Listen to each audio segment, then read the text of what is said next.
Well, good morning, everyone. It's wonderful to see everybody. I hope that you are looking forward to next week as much as I am. We're going to begin our gospel meeting for the fall with Brother Justin Hornback, and hope that you're making plans to attend that next Lord's Day as well as Monday through Wednesday. There will also be some morning services if you're able to participate in that, but please be praying for that effort and planning to participate in it as fully as you can. And also to remind you that we are still in the process of seeking to add additional overseers, elders, or shepherds to this congregation.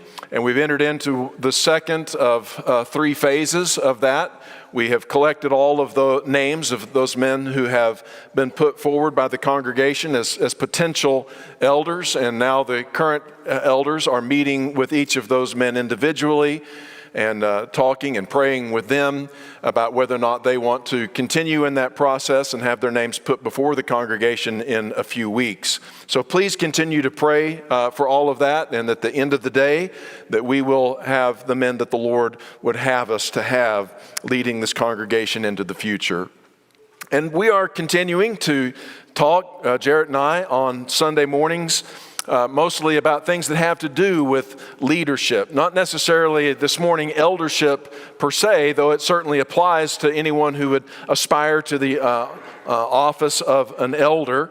But it's something that I think applies to each and every one of us on some level, because all of us are leaders, all of us are followers.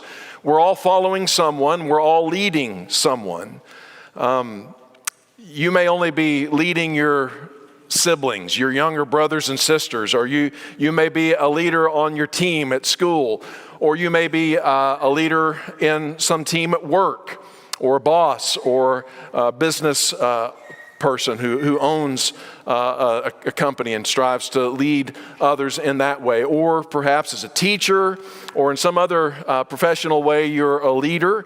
And then spiritually, we're striving to have influence on other people. We're trying to lead people closer to the Lord. And so all of us in one capacity or another lead and influence others. And we're aware of the fact that there are basically 2 kinds of authority that leaders possess. Now, there are a lot of different ways we could break this down, but I want to look at it as simply as we can and say 2 kinds of leaders, 2 kinds of authority that they possess. That's positional authority or moral authority.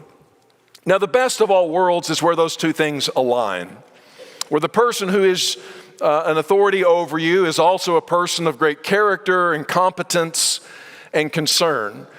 And you have them as your boss, if you will, on the organizational chart at work, as well as a person that inspires you by the way they live their life and the way that they are concerned for yourself and the rest of your team, and about the priorities and the values that all of you are striving to accomplish together.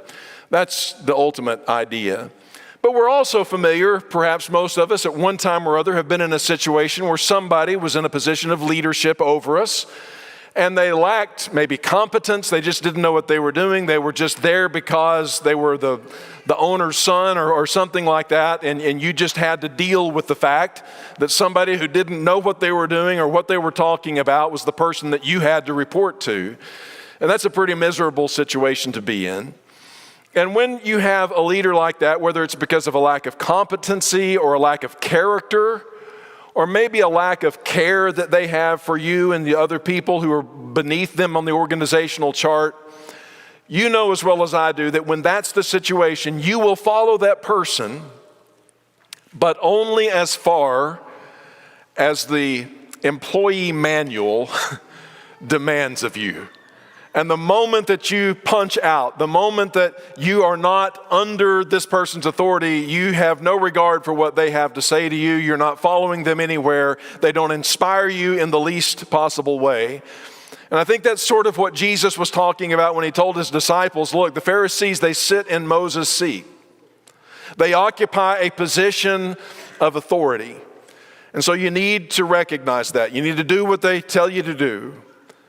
But don't do, he says, as they do. Do what you have to do in order to respect their authority over you, but do not become like them. And so what we want ultimately in leaders is not just people who have some kind of artificial rank, but people who have the moral authority to inspire others to follow them wherever they go. And when people have that, it's usually because they are competent, they're very capable, they've put in the time and effort and application to hone their skills so that they can actually lead people in a good direction. They also are people of great character that are admirable. When you look at them, they're honorable people. And they are also compassionate and caring people. They care about their followers, and they're committed to you. And to the degree that you sense that those things are together, their competency, their character, and their commitment to you, it brings out of you a desire to follow them. And you would follow them not just as far as the manual requires, but wherever they would lead. And like Jesus, our ultimate leader, showed such great competency, character, and commitment to us that he went completely off the map, as it were, to reach us where we were and to do for us what we couldn't do for ourselves. And as a result, it inspires us to want to follow him wherever he leads us, at any time and at any place. And what I want to do this morning is basically just tell a biblical story, follow a biblical thread about Jesus and some other leaders, and perhaps that can provide for us some comparison and contrast that each of us can look to as we strive to influence and lead others, asking the question, do I look more like this group of leaders, or do I look more like the kind of leader that Jesus was? What kind of leader are you? And what kind of leader am I? The story begins in the aftermath of Jesus raising Lazarus from the dead. Perhaps of all of the miracles that Jesus did, this was the one that was the most powerful. It was a miracle in which he had raised Lazarus, who had been in the tomb for 4 days.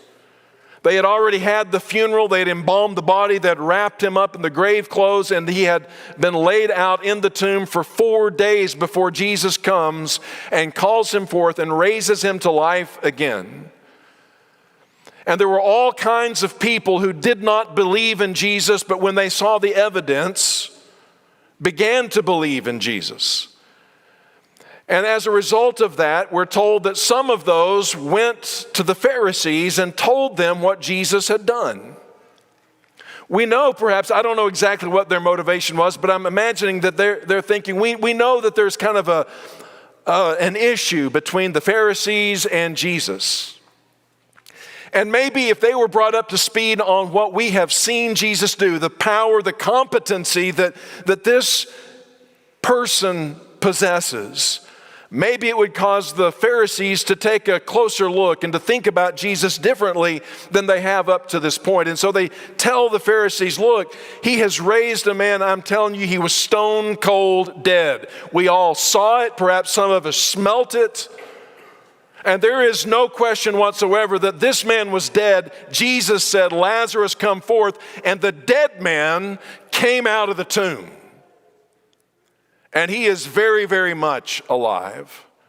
And we're witnesses to tell you guys about what we have seen and heard. And so the chief priests and the Pharisees, who had been given this information that these people had reported to them, they called a meeting together of the Sanhedrin. Now the Sanhedrin was a group of about 70 Jewish men made up primarily of Sadducees and Pharisees and chief priests, who were the ruling authority, the ruling body that sort of represented Rome to the people and the people to Rome, and ruled religiously and socially over the nation of Israel. And so they called together a meeting of the Sanhedrin, the very highest court, if you will, the highest authorities in the land, to address the situation that these people have brought to their attention after Jesus had raised Lazarus from the dead. And here's what someone said when they came together. What are we accomplishing? Here is this man performing many signs. We like to use the word miracles, and it's a good word, but they focus here in this meeting on the word signs because the miracles meant something. It wasn't just a demonstration of power, it was that, but it was so much more. These signs were pointing at something. They were telling people something about who Jesus was. And they say, we can't deny it. There's too many witnesses, and the testimony is too sure. What are we doing? Are we getting anywhere in trying to diminish this man's reputation among the masses? We're not accomplishing anything. He's doing these signs. If we let him go on like this, they say, if we just keep on letting him do the things that he's doing, everyone will believe in him. And then the Romans will come and take away both our temple and our nation. You see, we are in a position of authority, and there are perks and there are advantages that go with that. And if we let this Jesus keep on doing the things that he's doing, we're going to find that more and more people are no longer looking to us as the supreme authority and are rather turning away and looking to him. So what are we doing? Are we getting anywhere in preventing this transference of allegiance away from us and supporting our structure as they turn toward Jesus? We are at risk if we don't do something of losing everything that we are at the top of the hierarchy and able to maintain and enjoy. And the consequences if we don't do something are truly devastating. And so it says, beginning in verse 53, that from that day they plotted to take his life. This is their answer to the problem, not reevaluate ourselves in light of what he's doing, investigate this more thoroughly and decide whether this sign proves that he is legitimately the Messiah that we've been waiting for, allegedly. But rather they just decide that they want to preserve their position and their power. And so from that day they decide they're going to take their rival out. They're going to take Jesus' life. And so as a consequence of that, Jesus leaves the area. In fact, we're told now down in verse 53 that no longer was Jesus able to publicly move among the people of Judea. That's where Jerusalem and the Sanhedrin were located. So instead, he withdrew to a region near the wilderness, to a village called Ephraim, where he stayed with his disciples. So Jesus pulls back. They're looking to take his life. They're putting spies out, actually, the text tells us, and putting the word out that if anybody knows where we can go in there and extract him and deal with him, we want to know about it. So Jesus and the disciples retreat to a wilderness area where they can't be found. But we don't know exactly how much time is elapsing here, but apparently not very much. I would think at most a matter of weeks are taking place as Jesus is withdrawn in this wilderness area in the outside of the region of Judea. But eventually he returns to Bethany, where he had performed the miracle of raising Lazarus from the dead. And so as news came out that he had returned into the region, and Bethany was a bedroom community of Jerusalem. It's on the outskirts of Jerusalem. So when word of this gets out, a large crowd of Jews found out that Jesus was there and came not only because of him, but also to see Lazarus, whom he had raised from the dead. Again, the context is important. People are streaming into Jerusalem from all over the place, literally all over that part of the world, because it was time for Passover. And so as they're streaming together, people are hearing about this miracle worker, and especially this remarkable that he had raised the man who was dead. And they wanted to see this miracle worker, and they also wanted to see the fruit of his hands. They wanted to see the man Lazarus, whom he had raised from the dead. And so it says that there were large crowds looking for him. And then in chapter 12, verse 10, it says that the chief priests made plans to put Lazarus to death as well. They're just going to double down on this opposition because on account of him, many of the Jews were going away and believing in Jesus. And when John, the writer here, uses the word the Jews, he speaks primarily of Judeans, these people who are in the area around Jerusalem, who are most devoted to the existing system and to the temple and to the Sanhedrin and the chief priests and the Pharisees, and yet many of them are even starting to look to Jesus as someone worthy of following. And so it continues on to say that the next day, the great crowd that had come for the festival heard that Jesus was on his way to Jerusalem. So he's been at Bethany, but now he's making his way, the short journey from Bethany into Jerusalem proper. And the buzz that's been out, is he coming? Is he going to show up at the festival at all? Is he going to be here at Passover? Has now been answered. Yes, Jesus is here. He's been in Bethany, and now he is, along with the massive crowd streaming into Jerusalem, he's coming too. So it's very fascinating. And among this large crowd of people, Jesus and his disciples are apart.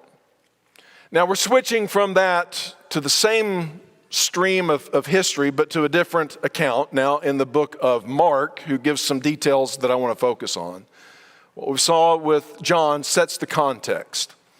But here in Mark, we see that as they were on their way up to Jerusalem, from Bethany into town, Jesus is leading the way, and the disciples were there with him, and they're astonished. They're astonished at how things are going, and the people who are following more at a distance, who are curious about him, are somewhat afraid because there's so much of an uproar. Jesus is now more popular than Passover, may be a way to put it. And there are even people along the way who are putting down palm branches and laying blankets on the ground so that as Jesus passes by, they can shout, "Hosannas to the King, the Son of David." And this is a massive event. And there is a sense among the people that something momentous is about to happen. And so Mark tells us in verse 32 that again, because he had done this before. In other words, the thing that we're about to talk about for a few minutes, this wasn't the first time it had happened. But again, he took the 12 aside and told them what was going to happen to him. They're excited.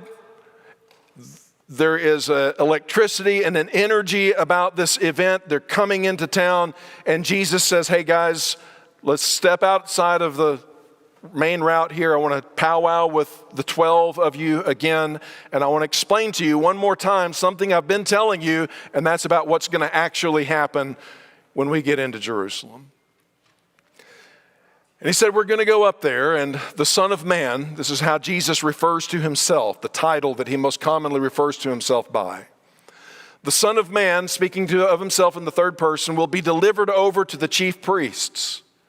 Delivered over means taken into custody, arrested, and handed over. Delivered over to the chief priests and the teachers of the law, and they will condemn him to death and hand him over to the Gentiles, that's the Romans. The Jews were not in a position to be able to execute criminals themselves, so if they wanted to do that, they had to get Roman approval. So they're going to condemn me. My own leaders of my people are going to condemn me, and they're going to hand me over to the pagans, to the Gentiles, to these Romans. And when I'm in their hands, they are going to mock me, they're going to spit on me, they're going to flog me and kill me. And on the third day, I will rise. And I can only imagine the disciples as they're listening to all this, and again, it's just such a crazy situation in the context that they're in. And yet the thing that they respond with is not exactly what you would expect. You can sort of see him telling them all this and then turning and saying, okay, now let's get on with it. Let's head on toward Jerusalem. When then, like right then, James and John, the sons of Zebedee, came to him and said, "Teacher, we want you to do for us whatever we ask." Be careful when anybody says something like that to you. Will you do me a favor? Yeah, sure. It's best to say, hey, what favor would you like for me to do for you? It's like somebody comes to you and say, hey, I want to tell you something, but I don't want you to tell anybody. Well, why don't you tell me what you have to say first, and then we'll decide whether or not this is something that needs to be shared with someone else or not. We want you to do for us something, Jesus. We're just going to make our request known to you, and we're just going to ask you to just do it for us. And you sort of get the idea that James and John have kind of got a little bit of a distance from the rest of the 12, and they've kind of got Jesus to themselves, and so they're going to ask this question. Now remember what Jesus had just been telling them. I'm going to be arrested. I'm going to be betrayed. I'm going to be spat upon. I'm going to be beaten. I'm going to be put to death. Okay, yeah, James and John say, but we want you to do something for us. What do you want me to do for you? He replied, and they said, let one of us sit at your right and the other at your left in your glory. Yeah, I didn't really get that part so much, Jesus, about the spitting and the death and the being handed over to the Gentiles. That's you're speaking in riddles. But we did get the part about, being raised, and we know that you're headed into town to become king. So whatever bumps in the road there may be along the way, we just want to ask that when you get where you're going, and we know that you're number one. We're not trying to take your place. You're number one, but would you make us number 2 and number 3? We want to occupy positions of glory and of honor at your right and left hand when you come into your glory. But Jesus says to them, you don't know what you're asking. Because before the glory will come the gory, and you're not ready for it. Oh, we're ready for it. We're ready for whatever you've got in mind for us. We are ready for it, but Jesus knew that before the night would be over, that they would run away along with the rest. And so the story continues down in verse 41 when the rest of the disciples, the 10 other disciples, heard about what it was that James and John had mysteriously kind of taken Jesus aside to talk to him about, that they were seeking these positions of right hand and left hand of glory and honor, that they became indignant with James and John. And I don't think it was because the rest of them were like, how could you be so insensitive? Jesus, the Master, just told us all the things he's going to suffer, and you just blurt out immediately after that, can you give us these great positions of honor and glory in your kingdom?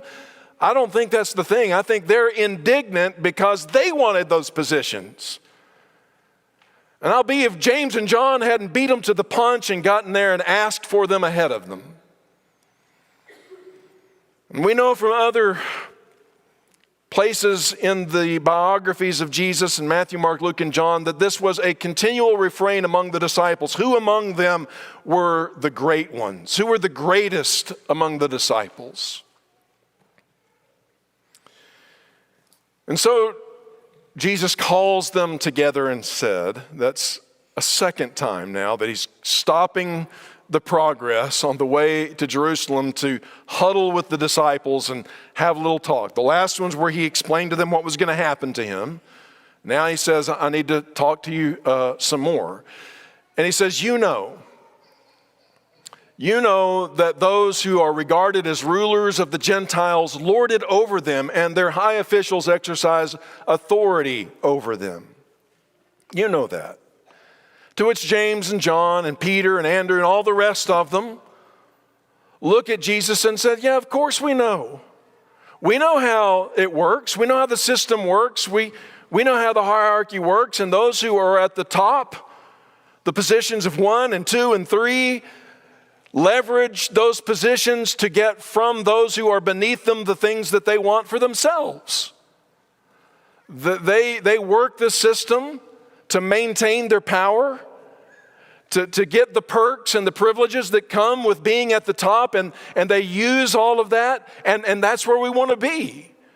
And so Jesus says, yeah, you know that. You're familiar with it. Yes, we know how they lord it over them and how they exercise authority over them. And the words that Jesus uses here describe this sort of harsh and tyrannical type of rule that is so accustomed to human nature whenever we get a little bit of authority. So Jesus says, you know how that is. Yeah, we know it, and that's why we're asking for it. And then Jesus says 4 words that every single one of us need to remember if we claim to be Christ's followers. He says to them, and he says to you, and he says to me, not so with you. You know how others do it. You know how the system works. But the thing that I'm here, the kind of kingdom that I'm coming to establish, and the new order of things that is going to be present when that is done is going to be entirely different. And it will not be so with you. Now, sometimes people think that Jesus was sort of like the original Marxist revolutionary. And his idea was, this is always the idea where the bottom overthrows the top. That's the idea of the revolution. It just goes round and round. And whoever gets to the top, well, eventually those at the bottom have to rise up and throw them off so that, what? They can now be at the top and make everybody below them do their bidding. That's not what Jesus is talking about. He's not talking about revolution where we can just keep this thing going, flipping it over and over and over again. He's talking about changing the way that people understand how the hierarchy works to begin with and to invert it from top down to bottom up. Not so with you. Instead, whoever wants to become great among you must become your servant. He's not saying there isn't such a thing as a hierarchy. Hierarchies are inescapable realities. But those who are at the top, those who are to be great, must become lowly, must humble themselves and be the servant. Who would be great among you? How many of you disciples, Jesus is asking, who wants to be great? Who wants position 2 and position 3 there in the kingdom? Me. Okay, whoever wants to be great must become the servant. Now to us, the word servant, it's a concept. To them, it was a reality. They had servants that served them. Matthew, as a tax collector, probably had many servants. They knew what a servant was. And when Jesus says you be a servant, well, that was sort of a repugnant thing for them to think about. And they're thinking, well, that's not why we're following. We've seen what your hands are capable of. You just raised the dead man. And we've seen you feed the multitudes. We know what kind of power is in those hands, and we want to be at your right hand and at your left hand. With that kind of power, there's just no telling what we can experience and enjoy as a consequence of being at your side. Jesus says, no, well, that means that you're going to need to become the servant. And he goes on, and whoever wants to be first, and he makes it even plainer, must become the slave of all. And that's where Jesus then uses some words that every Christian needs to commit to memory. Certainly every husband, every head of household, every parent, every boss. If you're a Christian and you're a boss at work, if you're a leader of a team, you need to do this. And certainly if you're a leader in the church, where Jesus says, for even the Son of Man did not come to be served, but to serve, and to give his life as a ransom for many. This is what it means to be great in the kingdom that I'm establishing. Not putting yourself on the top so that you can use your power to make others serve you, but to use your position and your power to serve those who are beneath you. I think what's fascinating too about this, and all of what Jesus is saying to the disciples, is not that I want you to serve me. And it's a good thing for us to want to serve Jesus. Don't misunderstand me. I want to serve Jesus. I want to follow Jesus. But Jesus, hopefully you can understand what I'm about to say and not misunderstand it. Jesus is doing just fine with or without you serving him. I promise you, Jesus is doing great. What he wants you to do is serve his people. What he wants me to do is serve other people. And in reality, that's how we serve him. He wants us to be the slave of all if we want to be great in his kingdom. The amazing thing to me about this is that the disciples seem to have actually got the message. I mean, there's so many of the things that Jesus taught them that they didn't get, and they didn't get it for the longest time, but it seems like they began to really get this, because the first problem that we see rising up, cropping up in the church after Jesus does suffer and die and rise again and ascend to heaven, and the church begins in Acts, the first problem that we see is that James and John and Peter and the other 12 that he had spoken these words directly to were so busy feeding widows and serving tables that they couldn't take care of all the Bible studies and prayer meetings that they were supposed to be taking care of. And it's almost like they had to pry their hands off of serving food to widows to get them to leave that alone and appoint other men to tend to that task, so that Peter, Andrew, James, and John could minister the word and prayer. But I'm not sure that it was just Jesus' words on the side of the road as they entered into Jerusalem that got through to them, but most likely that which happened in the upper room once they were there, and that Rex read for us at the beginning of this morning's service. Where after they were in that upper room and they had enjoyed the Passover meal together, and all of them were seated there around a table or on couches of some sort, and whatever their arrangement was, that Jesus then stood up. And after that meal, he took off his outer clothing, his rabbinical robes, and he wrapped a towel around his waist. And he began to wash their feet. And when he comes to Peter, Peter says, "No, you shall never wash my feet." This is just too much an inversion of the way things are and the way that I understand them to be. And you, Jesus, are not going to wash my feet. And as Rex read, Jesus said, "Well, Peter, if you're not going to allow this, then you're out. Because I'm trying to teach you a lesson that you need to learn." And so he continues on around the room, and I kind of feel like, with the exception of Peter's brief exchange, nobody in the room said a word. Because this was the action of the most lowly slave, to wash the feet of others. And here is Jesus washing their feet so as to reinforce the lesson that he had taught them on the road. And then when he had finished that, he got up and he put his robe back on and he began to speak and said, "You guys call me teacher, rabbi. And you call me Lord, and you do so rightly, for that is who I am." Again, Jesus is not saying that there are no positions, no ranks in his kingdom. He says, "I am the Lord, I am the teacher. And now that I, your Lord and your teacher, have washed your feet." And to my point earlier, he doesn't say, "Now you wash mine." He says, "Now you wash each other's." That's the lesson that I'm wanting you to learn. But it's not just a lesson I want you to learn.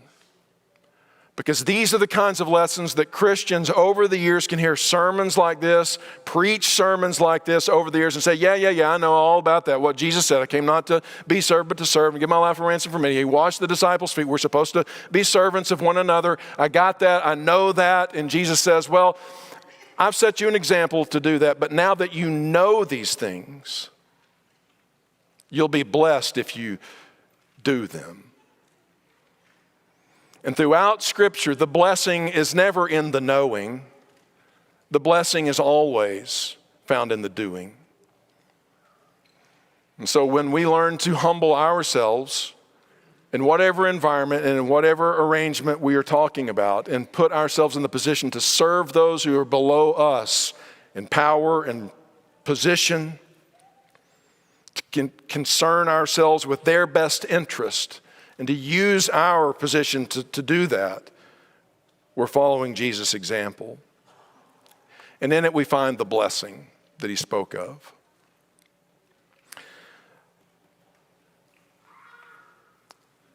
This idea in the Roman culture was appalling and repugnant.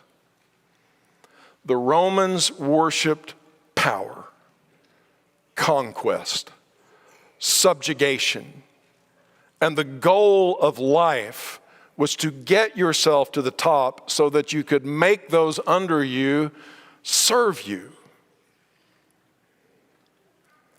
And it wasn't necessarily good news to many people when they heard this to begin with, but over time,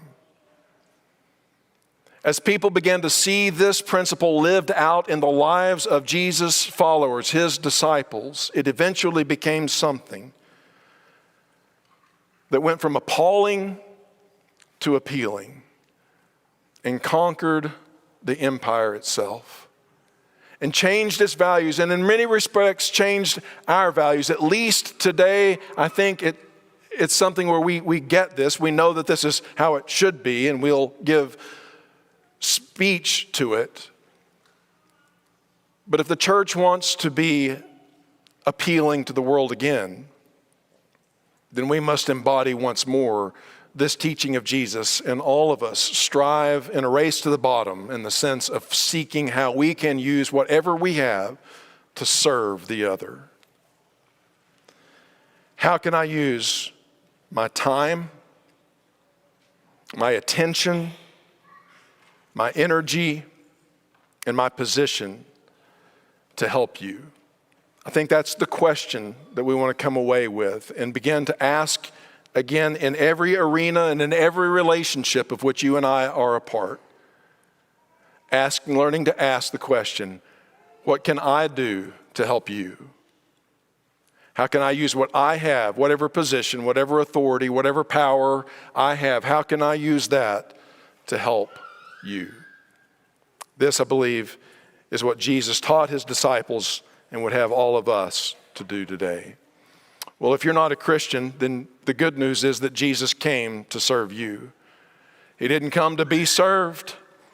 He doesn't need anything, and yet he still delights in us. And he wants to fellowship with us. He wants to make you his own so that he can serve you as he served so many.